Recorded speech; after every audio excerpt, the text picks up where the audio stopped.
What is up, guys? Today I'm going to be telling you about two tournaments I played in this weekend because the 2024 World Championship season is underway.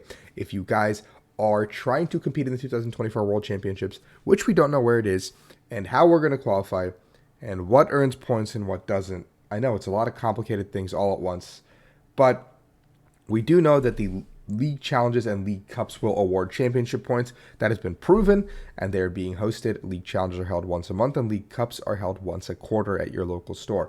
These can award a lot of championship points. League challenges winning gives you 15, and league cups winning gives you 50. And so if it tracks like years past, a World Championships invite should be around 500 championship points, where you can get all 520 from local tournaments. That being said, I don't know if it's going to be quarterly BFLs or best finish limits, sorry, or it's going to be 8 for the whole year, or what the situation is. So I decided to get a jump on the season, and I had a league challenge, well, about 10 minutes away from my house. So I ended up heading to Gaming Giant, which is in Fairfax, Virginia, close to me, for a league challenge. There was about 45 masters that pulled up, which is ridiculous for the start of the season also. I do guess it was a Saturday, so there's like a lot of people who pull up, but I think there's a lot of people this season that are very hungry for their invite, and this just speaks volumes on that. I just ran back my group's NAIC list, which is just one card off of what I played. I played 2 research over the penny, and I just decided, we'll put the penny in, we'll trust the group. I don't really feel like building a new deck. I'm quite lazy. My cards are still pretty much packed up from NAIC. I haven't really touched anything yet. I got like a cold when I got home. So I just figured I'm going to play this. Guardy is the best deck in the game. I'm going to play it. So League Challenge kicks off at 6 rounds. You have to go 5-1 to get anything, obviously. I'm looking for top 4 finishes or better at League Challenges, and finals or better at Cups. Everything else kind of is a bad finish for me. But I'd like to have something in that slot rather than nothing in that slot. Let's say if it's only 2 per quarter. And I'll be gone the entire month of August, so that does put a damper on that. That being said, round 1 I go up against Guardy Mirror. He's playing Mewtwo Union. He goes ahead and researches turn 2 after evolving into Mirage Step Curlia, and then doesn't Mirage Step. Turns out he drew into 3 Curlias after he researched, which is pretty unfortunate for him, which pretty much seals up the Mirror. Round 2 is up against Lost Box, and basically he took a knockout with Cram super early, but then the next 3 knockouts were all just my Cresselia going Cress, knockout a Comfy, he spit, I pennied, I used Cress again, and at this point, like, I'm now, like, my board is completely set up, I'm drawing a ton of cards. I Pad back the penny the same turn, and then I draw like 8 cards, and then find the penny again. I penny the Cress again, and then he has to go into Dragonite, and then Dragonite just gets one shot by my baby Guardy, and then it just is too late, a little bit too late. Like, I just am always ahead on the prize trade, so yeah. Round 3, I go up against my good friend Alex Rubin, who's playing Arctura. And he opens Duraludon Attached Pass, which is like a terrible, terrible start. I make a minor misplay where I think I have all the energy I need in the discard with Guardy, baby Guardy, to one-shot his Arc V-Star. So I end up rotting one back, and then I end up falling 1 energy short. I don't know why I rotted one back. I guess I was just super tired, and I made like a big mistake. And he was talking to me after the game. He's like, I don't know, you're trolling. And I was like, I don't either. So luckily it didn't end up mattering because his start was so poor. And I end up taking that 1-3 to go to 3-0. The next round I go up against a Lost Box, in which it comes down to a really tight game. And I am unable to convert because my start was a little bit slow. And so I end up going down to 3-1. And then best of 1 also, like, it's like a little bit about who sets up, who doesn't. I think Lost Box, Guardy, and like Arc decks are just like so good in best of 1 because you actually get to play the game. I think Mew technically holds up with that logic too, but yeah. And then in the 5th round I go up against I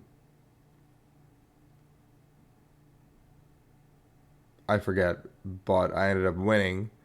I honestly just completely forgot what I got up against in the 5th round. But I won that round. And then the 6th round, I go up against Arctina, and it's Clifton. And Clifton ends up making this really big mistake where, like, he's super far ahead, and he gets the Box of Disasters down. I can't really play around it. And then he ends up going into the Squovit to try to finish off my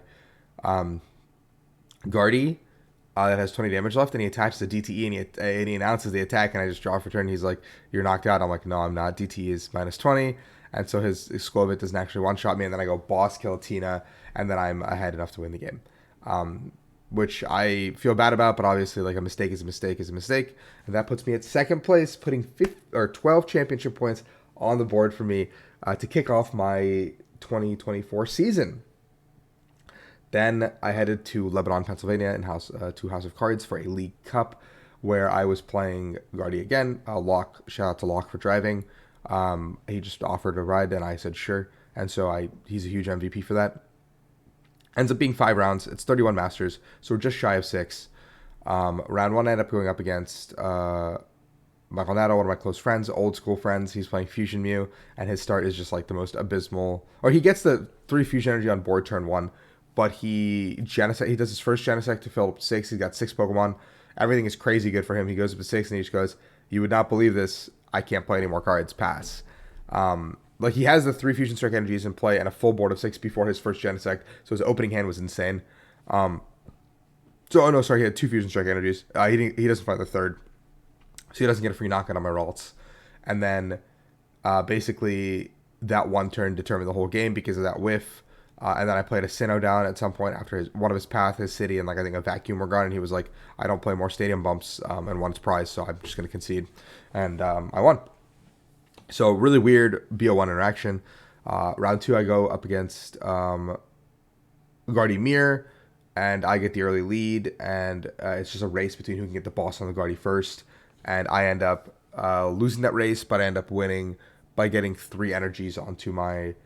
When I lose my Guardy, but then I have a baby Guardy with 6 energies on it still, and a Cresselia with 3. So no matter what attacker my opponent uses, I can just win the game with my Guardy, because he doesn't have access to big Guardy anymore, and I'm just sitting on the boss.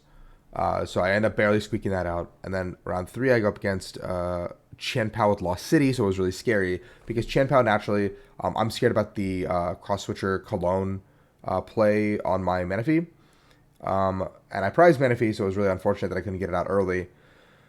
So I'm still scared of the Greninja play, but now I'm scared of a boss Lost City away my Guardy EX play, because then I have to put another Guardy EX into play, which is another 2 prizer for my opponent to take. And then on the same token, I fall pretty deep on the back foot if I don't do that. So I end up like whiffing a Guardy. I whiff like energies one turn after I get the Guardies in play. So I can't crush his Frigibacks and leave him with 1 Frigibacks.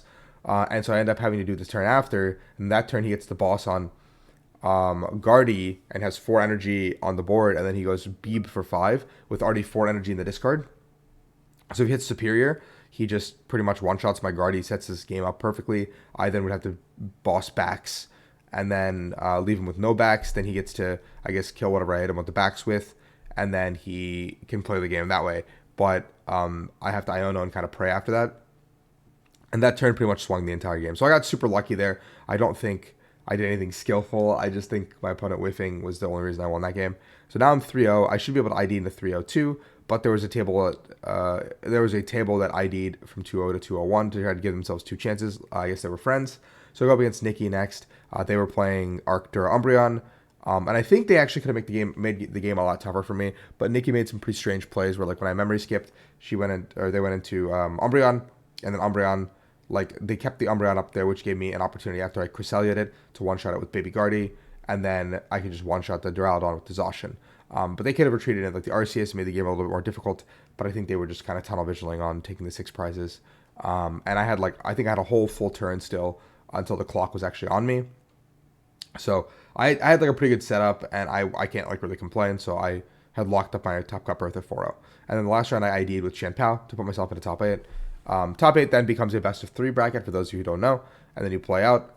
In top 8 I end up going up against Lugia, so a matchup that I am all too familiar with. And I think it's a very, very close matchup for the record. Game 1, it comes down to me just basically sticking a Sinnoh after my opponent had like pitched 2 stadiums and a Pumpkaboo, I think. And he pretty much was like, okay, that's a wrap. And then game 2, I'm like on the back foot the entire game, and I'm trying to find a way to win. And I really don't have an avenue because like I have like a really slow setup. I think I got 1 Ralts down turn 1, which is like really, really bad. I opt to get the Mew and try to get greedy and dig for it because like I opened Greninja and I drew 2. I didn't get anything. I then VIP pass. I had a VIP pass, so I go ahead and get the Ralts and Mew, and then I retreat into the Mew because the rest of my hand was like pretty gas. If I can get like two more Ralts basically, and I whiffed VIP or like a level or a fog or an ultra or anything, and I was like, oh, that's not good. So I think maybe that greed was a little bit bad, but I knew he's getting the knockout turn two, so I'd rather him kill the Mew than the Ralts. But he gets, he sets up perfectly. It's rough for me. I end up coming to a position where I can win because of memory skip, and he attaches a jet energy to his Archeops to basically bring it into the active and retreat and knock me out. And I was like, okay, so he plays jet energy. I didn't see them before. And then game three, very similar scenario where I have a pretty big window where I'm behind. My start is just so bad, but he ends up preemptively benching a T-Tar and accelerating the two single strike energies to it with I think all of his urns gone. And so I just boss that up and take it out with the Baby Guardi to put myself in a position where it's like, hey, you have one Lugia left to play the game with, and if you don't, you have to attack with Archeops here, or I just win with Zacian because we're in time. So we're like about to be in sudden death rules, like after his turn into my turn, and we're gonna keep it even. Like if he doesn't attack with Archeops, I just win the game. And then he does the Lugia attack. I count all his energies. One jet is gone. It's like three gift are gone, two V-Guard are gone, like 3 DT are gone, and like all 4 single strike are gone. And I'm like, okay, he has like 1 energy at most, if that. And like if I just memory skip, I should be able to win. So I go ahead and Rod back the Ralts. I go get it. I retreat into it and I memory skip because I don't have the boss. I Iono, sorry, first also after all that, and I Iono myself into the boss because I know where the boss is in the deck, and I can like pretty much see it with the remaining cards I have, and so I put the boss into my hand, and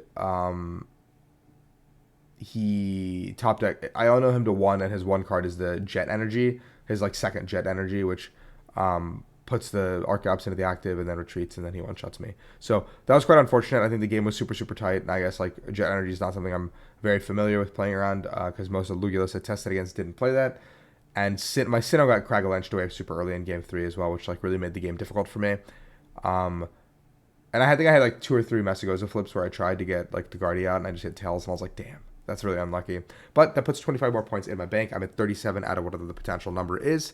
For those of you who don't know, my season this year was really good. I'm planning on doing a recap soon, maybe sometime this week. If you guys are interested in that, let me know in the comments below. I do want to do a recap so you guys know how my 2023 season went, what tournaments I went to, full transparency, how I performed at each one of them, so you guys get a better understanding of I'm not just like an invincible human being. I like also am very fallible, and I don't do well at regionals sometimes. So that all being said, thank you all for the support. 2024 Road to Worlds has begun. Thank you for the journey. There's going to be a new playlist, new set of videos. I hope you guys enjoy them. Thank you so much, and I'll catch you guys next time. Peace out.